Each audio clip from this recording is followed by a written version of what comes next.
स्थिर विनिमय दर के बारे में हमने जाना कि किस प्रकार इन विनिमय दरों को स्थिर रखा जाता है। संभवतः प्रयास किया जाता है कि इनमें लोचशीलता ना हो, फ्लेक्सिबिलिटी ना हो या बहुत कम हो। जल्दी परिवर्तन का इस पर किस तरह से प्रतिकूल प्रभाव पड़ता है, ये सारी बातें हमने देखी। इसका लाभ क्या होता है अर्थव्यवस्था में, हमने जाना कि अगर विनिमय दर स्थिर है तो अर्थव्यवस्था के पक्ष में क्या प्रतिकूल प्रभाव डालता है, कौन कौन से लाभ हो सकते हैं। लेकिन इसका एक दूसरा पहलू भी है जिसके बारे में हम ये कह सकते हैं कि अगर स्थिर विनिमय दर को अपनाया जाता है तो इसके कौन कौन से प्रतिकूल या विपरीत प्रभाव अर्थव्यवस्था पर पड़ेंगे। आइए इस पर एक नज़र डालें। सबसे पहली बात तो यहाँ पर ये देखनी होगी कि अगर स्थिर विनिमय प्रणाली को हम अपनाते हैं तो हमको मुद्रा के जो कोष की जिनकी हम बात कर रहे थे उनको पर्याप्त मात्रा में अपने पास संचित करके रखना होगा ताकि किसी भी तरह के भुगतान असंतुलन की स्थिति से बचा जा सके और जैसे ही ज़रूरत पड़े तुरंत के तुरंत उस विदेशी मुद्रा भंडार कोष को इस्तेमाल करके जो मुद्रा दरों में विनिमय में परिवर्तन की जो स्थिति उत्पन्न हुई है उसको वहीं पर रोक दिया जाए, स्टॉप कर दिया जाए। तो ये एक बात हम कह सकते हैं कि एक प्रतिकूल प्रभाव डालती है। ज़रूरी नहीं है कि हर समय विदेशी मुद्रा भंडार बहुत अच्छी कंडीशन में हो, भरा हुआ हो। दूसरा एक विपक्ष यहाँ पर हम इसका ये कह सकते हैं कि स्थिर विनिमय दर सदैव स्थिर रहे, ये भी संभव नहीं है। हालांकि हमने मान लिया कि कुछ नीतियों के आधार पर इनको स्थिर रखा जाता है, रखना भी चाहिए, इसके बहुत सारे लाभ भी हमने देखे, लेकिन फिर भी अर्थव्यवस्था में हमने देखा कि मांग और पूर्ति की शक्तियाँ सबसे ज़्यादा प्रभावशाली होती हैं। तो यही वो शक्तियां हैं जिनके कारण विनिमय दर को स्थिर रखने के सारे प्रयास कर लेने के बावजूद भी इनमें उच्चावचन यानी कि उतार चढ़ाव बना रहता है। तो एक तरह से हम कह सकते हैं कि हम जिस स्थिर विनिमय दर की बात कर रहे हैं क्या वो व्यवहारिक हो सकता है या केवल सैद्धांतिक है। हालांकि स्थिर विनिमय दर को अपनाने के पूरे प्रयास किए जाते हैं, लेकिन फिर भी बाजार की शक्तियों के हावी होने के कारण इनमें थोड़ा बहुत परिवर्तन हमेशा बना रहता है। तीसरी एक महत्वपूर्ण बात हम इसके बारे में यह कह सकते हैं कि कई बार स्थिर विनिमय दर को बनाए रखने के लिए बहुत सारे उद्देश्यों की बलि देनी पड़ती है। जैसे कि स्थिर विनिमय दर की स्थिति को प्राप्त करने के लिए कई बार पूर्ण रोजगार की स्थिति को समाप्त करना होता है। वस्तुओं के उत्पादन, उनके मांग और पूर्ति में एक समतुल्य स्थिति को स्थापित करने के लिए, समतुल्यता लाने के लिए कई बार पूर्ण रोजगार की स्थिति को समाप्त किया जाता है।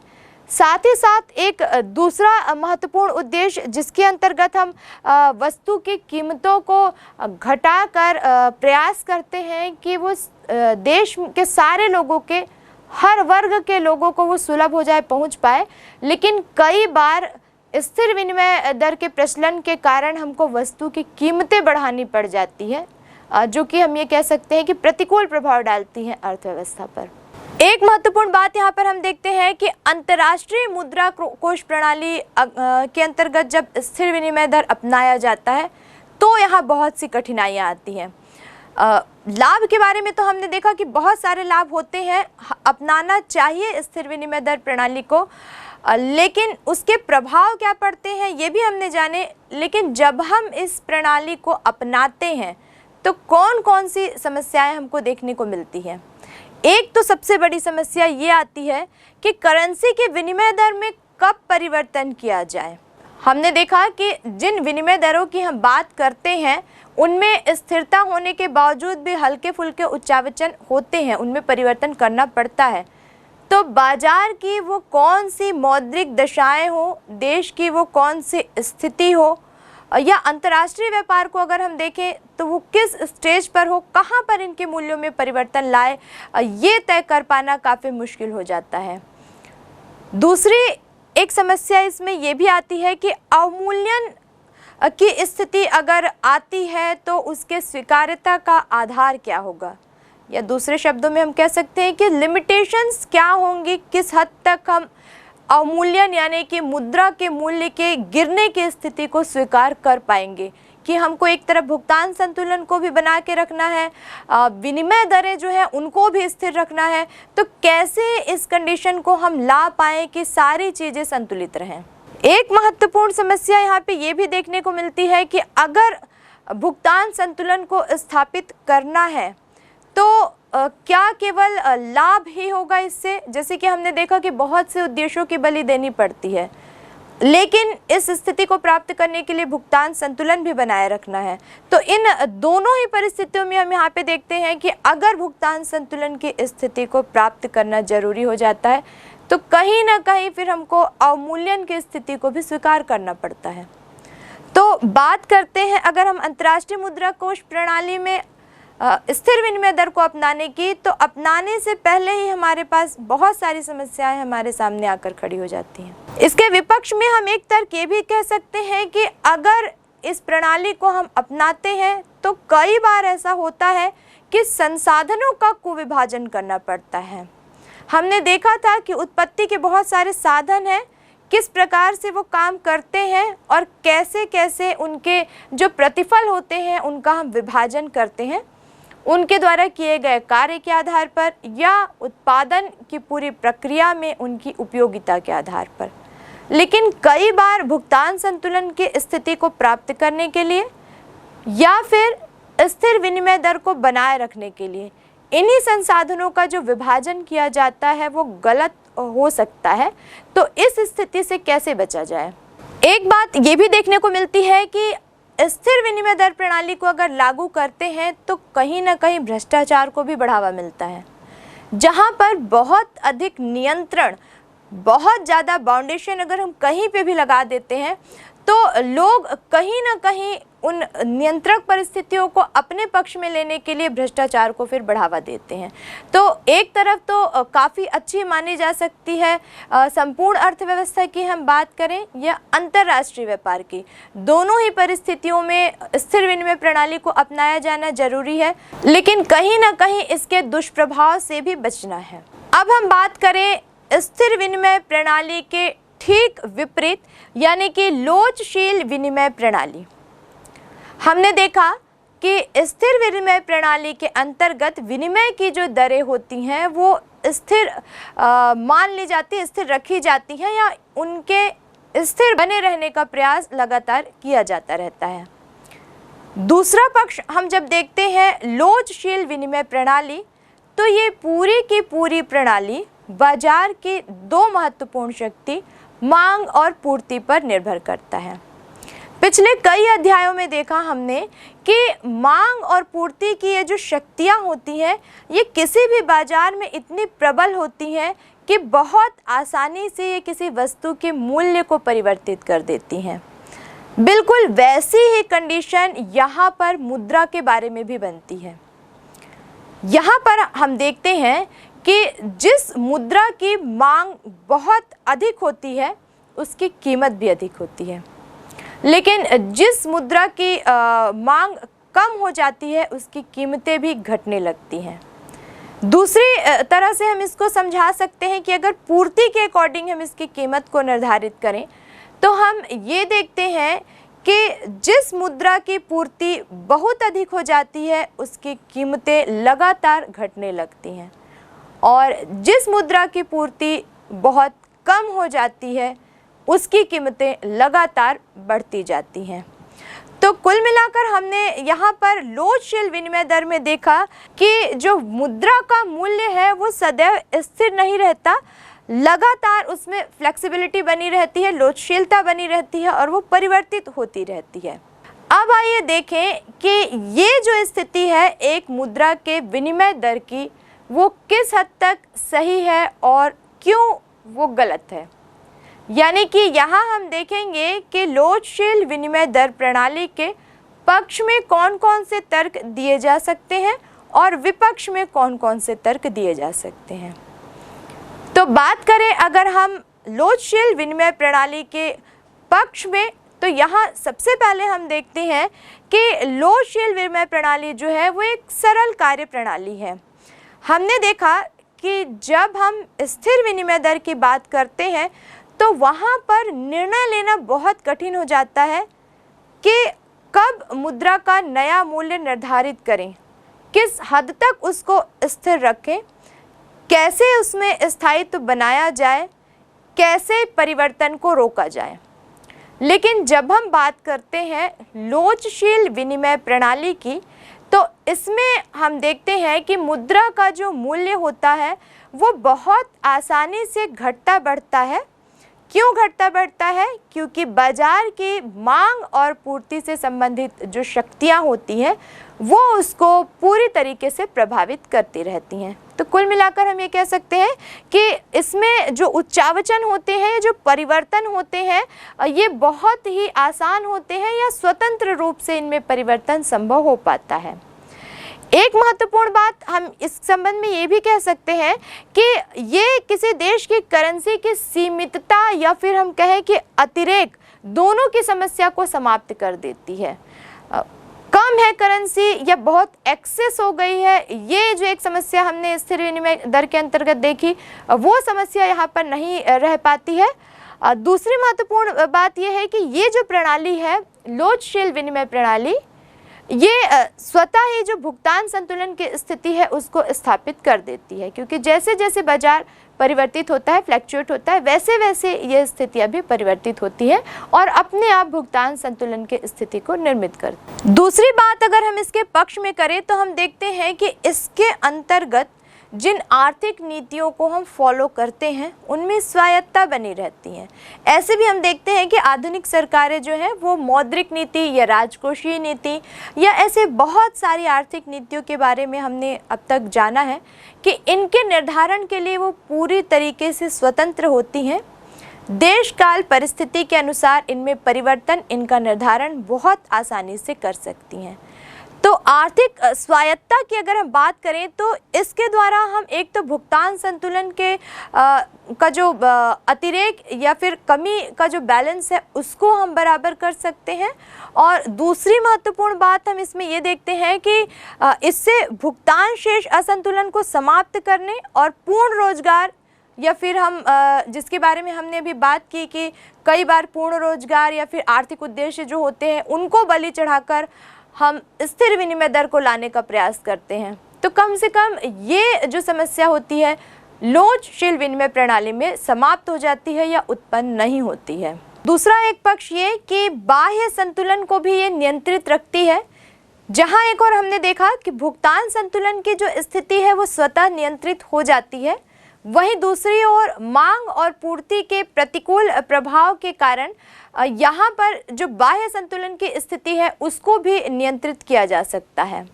एक महत्वपूर्ण बात इसके पक्ष में ये भी देखी जा सकती है कि इसके दशा में विदेशी मुद्रा कोषों की जरूरत नहीं पड़ती, जबकि स्थिर विनिमय प्रणाली के अंतर्गत हमने देखा कि किसी भी दशा में विनिमय की दरों में स्थायित्व रखने के लिए, स्थिर रखने के लिए हमेशा पर्याप्त मुद्रा भंडार की जरूरत होती है, यानी रखना ही चाहिए, तभी हम स्थिर विनिमय प्रणाली को अपना पाएंगे। लेकिन इस तरह से कोई परेशानी या इस तरह की कोई बाउंडेशन लोचशील विनिमय प्रणाली के अंतर्गत नहीं होती, क्योंकि वो तो उच्चावचन उसमें संभव है, वो लगातार परिवर्तन होगा ही होगा। जैसे ही बाजार में मांग और पूर्ति की जो शक्तियां हैं वो परिवर्तित होंगी, उसके अकॉर्डिंग मुद्रा का जो मूल्य है उसमें परिवर्तन ऑटोमेटिक होगा ही। तो यहाँ पर मुद्रा भंडार को बनाए रखना या पर्याप्त रखना ही है, इस तरह से कोई बहुत ज़रूरी आवश्यकता यहाँ पर नहीं पड़ती है। दूसरी एक महत्वपूर्ण बात हम देखते हैं कि विनिमय नियंत्रणों पर, यहाँ पर विनिमय नियंत्रणों की कोई ज़रूरत नहीं होती। जब हम बात स्थिर विनिमय दर की करते हैं तो उसमें स्थायित्व बनाए रखने के लिए कई बार विनिमय दरों को नियंत्रित करना पड़ता है, जिसमें हमने देखा कि बहुत सारे उद्देश्यों की हमको बलि चढ़ानी पड़ती है, सीमित रखना पड़ता है। चाह कर भी हम आर्थिक विकास के क्षेत्र में बहुत सारे काम नहीं कर पाते, सिर्फ इसलिए ताकि विनिमय दरों में बहुत अधिक उच्चावचन ना हो। लेकिन जब हम लोचशील प्रणाली को अपनाते हैं तो इस तरह से कोई भी बाध्यता हमारे लिए समाप्त हो जाती है।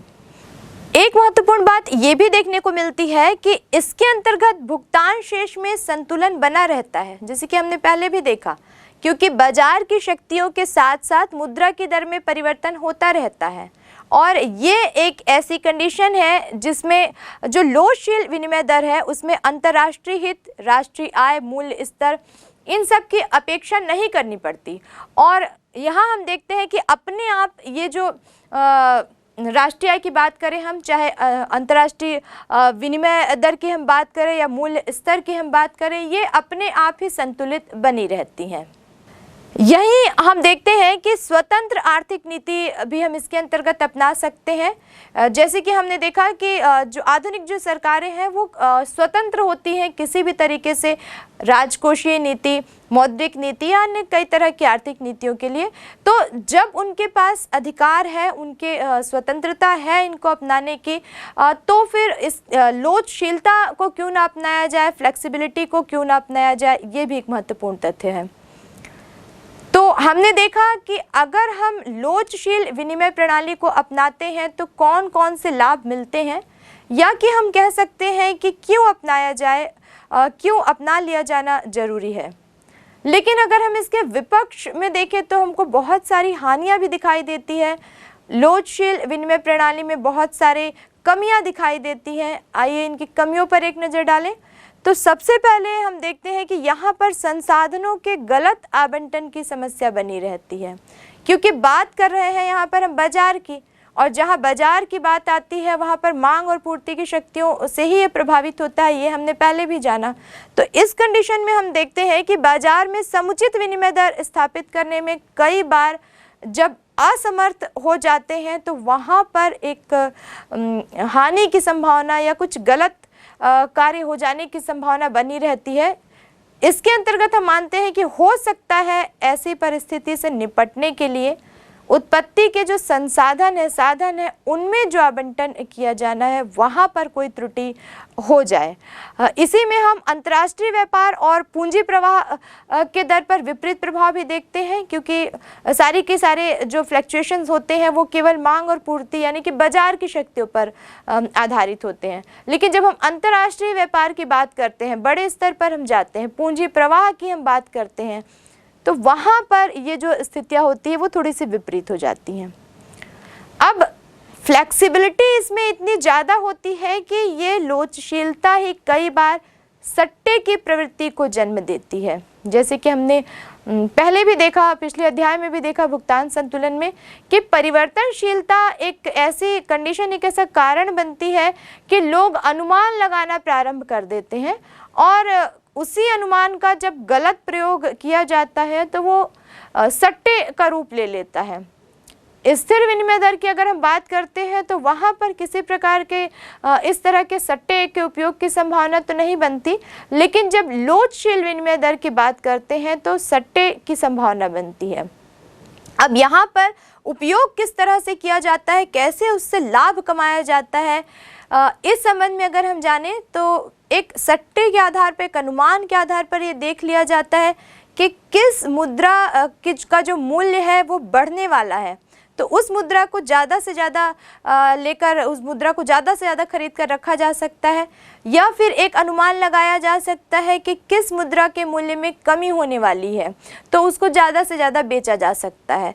तो इस तरह से प्रॉफिट या लॉस की जो संभावना है उसके कारण सट्टे की जो स्थिति है एक तो वो बनी रहती है।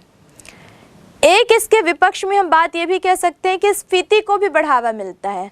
कई बार लगातार उच्चावचन फ्लेक्सिबिलिटी के कारण बाजार में वस्तु की कीमतें बढ़ती घटती हैं बहुत स्पीड में। जैसे कि हमने देखा कि मांग और पूर्ति को हम कंपेयर करते हैं तो यहाँ पर हम देखते हैं कि जब हम मांग और पूर्ति को कंपेयर करते हैं तो जिस वस्तु की मांग बहुत अधिक होती है उसकी पूर्ति धीरे धीरे घटने लगती है, और फिर एक ऐसी स्थिति बनती है कि उसकी कीमतें बढ़ने लगती हैं। ठीक ऐसी ही कंडीशन वस्तु की जगह मुद्रा पर भी लागू होती है। इसके विपरीत स्थिति आती है जब किसी वस्तु की मांग घटती जाती है।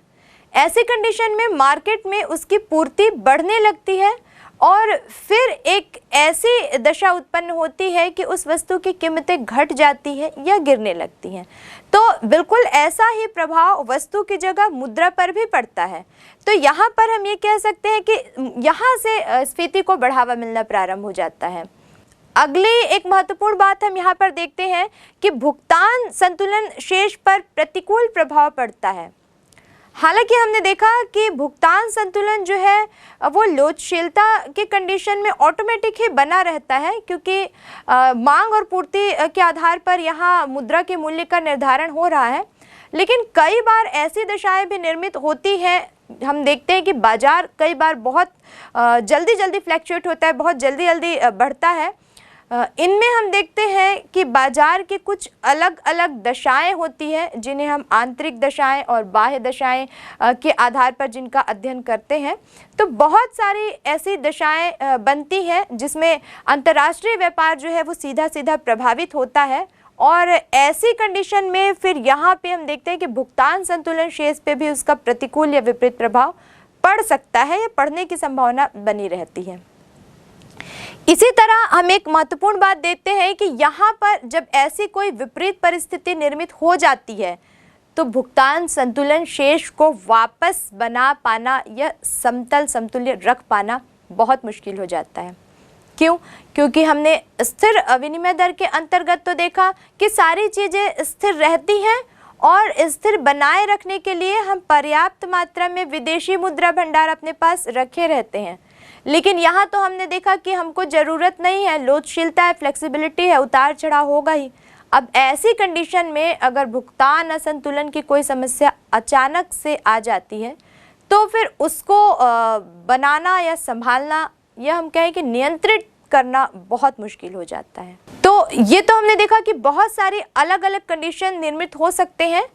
साथ ही एक महत्वपूर्ण तथ्य ये कि विकासशील देशों के लिए ये जो अवमूल्यन की जो स्थिति होती है वो थोड़ी सी क्रिटिकल, थोड़ी सी कठिनाई भरी होती है, क्योंकि ऐसे देश में जो विकासशील होते हैं उनकी मजबूरी होती है कि उनको आयात बहुत ज़्यादा करना पड़ता है, उपयोग की जा रही वस्तुओं का भी, टेक्निक का भी, मशीनों का भी। अब ऐसी कंडीशन में इनका जो भुगतान संतुलन शेष रहता है उस पर प्रतिकूल प्रभाव पड़ने लगता है। ज़रूरी नहीं कि उसके पास उतनी ही वस्तुएं निर्यात करने के लिए भी हों, क्योंकि वो विकासशील है तो उसको आयात की तो ज़्यादा ज़रूरत पड़ेगी। अब संतुलन बनाए रखने के लिए उसको निर्यात भी करना चाहिए या करना ज़रूरी होता है, लेकिन नहीं है अगर उसके पास इस तरह की वस्तुएं जिनको वो निर्यात भी कर सके और आयात निर्यात के बैलेंस को बराबर रख सके, तो यहाँ पर फिर उसको भुगतान संतुलन की कठिनाई का सामना करना पड़ सकता है। लोचशील विनिमय दरों के पक्ष और विपक्ष को हमने देखा, और इसके अंतर्गत हमने जाना कि किन किन दशाओं में लोचशील विनिमय प्रणाली को अपना लेना चाहिए और कौन सी कंडीशंस बनती हैं जब लोचशील विनिमय प्रणाली की जगह स्थिर विनिमय प्रणाली ज़्यादा उपयुक्त होती है।